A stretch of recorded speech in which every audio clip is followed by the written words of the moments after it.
the other side of the aisle, is Democratic Whip Dick Durbin, who sits on the Judiciary Committee. Senator Durbin, welcome to Meet the Press. Good to be with you. Let me start quickly on this issue of the op-ed and the president. What should Congress's role be if there is an unelected cabal of people thwarting the will of the people and trying to stop the president from doing things that he campaigned on doing, for instance, in ending a trade agreement with South Korea? What is the role of the legislative branch in dealing with a potentially troubling situation like that? Well, of course, there is a formal role. Congress, under the Constitution, has its own authority, but it is an authority that is exercised in the extreme, the 25th Amendment, the question of impeachment. But I think there's a more important role for Congress to play, and especially the president's own party. This is a matter of great seriousness and gravity. We should not be dismissing it. It isn't like his blizzard of bizarre tweets. We are talking about consistent reporting over and over again about unpredictable, unprepared, unstable behavior by this president. In a matter of great national security and defense, can we trust this president to make the proper decision, to make a thoughtful decision? These are things that I think should be addressed by his own party, but instead we hear the silence of the lambs that are basically quiet, have nothing to say when it comes to these events, except for a few. Bob Corker's one of them, who stepped up and said a few things. What concerns you more, that there's an unelected cabal or the reports that come out from these anonymous sources? I mean, doesn't the president deserve to have a staff that doesn't not just disparage him this way at times, but stops him from actually doing the job that he believes he was elected to do? Well, of course, but you have to ask yourself what kind of circumstances in the White House would even give rise to this possibility. Under President Obama, 8 years without an indictment, 8 years without a major scandal. You know, they had their problems, every presidency does, but nothing that went to the heart of the question about whether we have a dysfunctional White House. And if we do, it's inescapable that the president bears responsibility. He's the one who gathered this team. He's the one who tries to keep them together.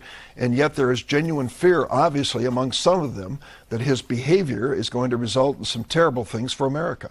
Let me move to the Kavanaugh hearings. You're on the Judiciary Committee. You were there for all of it. Is it problematic to you that it's possible the hearings are going to be known more for the Democratic and Republican senators infighting than any of the questioning of Judge Kavanaugh?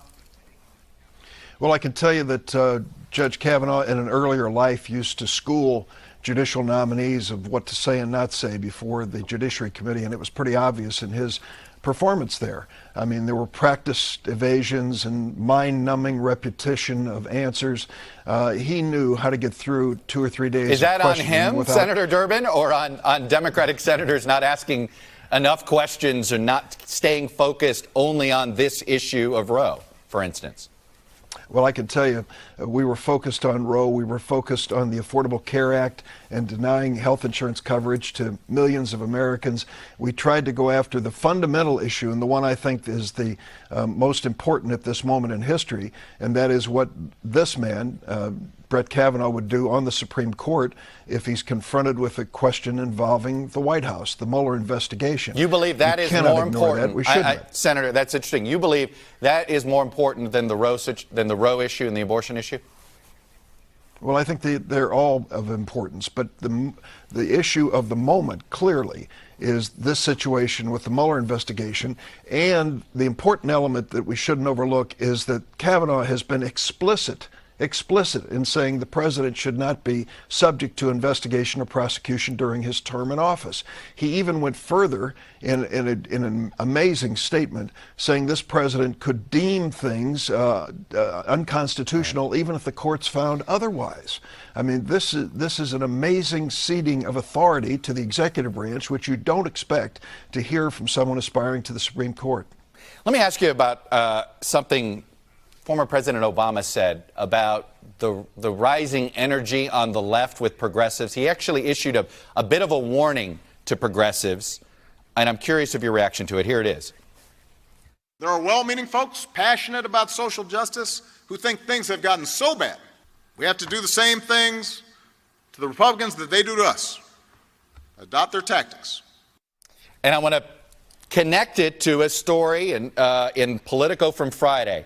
Under the headline, Harrison Booker borrowed Trump's tactics in Supreme Court fracas. Floating an incendiary charge with little to no factual basis can draw the spotlight and force the opposition to prove a negative. In the run-up to 2020, it isn't the details that resonate with base voters, it's the show. Fair critique? I can tell you this. A recent book, How Democracies Die, talked about, beyond the obvious, beyond the values of America, beyond the Constitution, there's mutual tolerance and forbearance that keep this democracy on track. And I think what the president has said, and what I agree with, and I think my colleagues, including Senators Booker and Harris, would agree with, is that we need to be more civil to one another.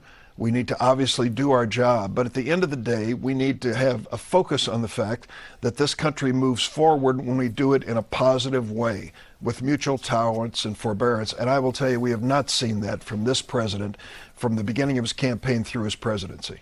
But the whole fight fire with fire, you would tell your Democratic friends, don't do that. I mean, look, Senator Harris on Wednesday night implied there was something nefarious about Brett Kavanaugh and the Mueller probe. And then the next day it was like, nope, nothing to see here. Well, I can tell you what she said. She had heard what she thought from a credible source, that Brett Kavanaugh had had some contact with this law firm. She asked him.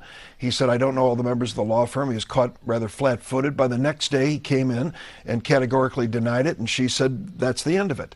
That to me is a responsible way to ask the question and to accept the answer as delivered under oath. I think she did the right thing. What happens next, though, is that we need to get into the issues of the moment and try to find ourselves away from the personalities. Senator Dick Durbin, Democrat from Illinois, thanks for coming on and sharing your views. Much appreciated, sir. Thanks, Chuck. Hey, NBC News fans, thanks for checking out our YouTube channel. Subscribe by clicking on that button down here, and then click on any of the videos over here to watch the latest interviews, show highlights, and digital exclusives. Thanks for watching.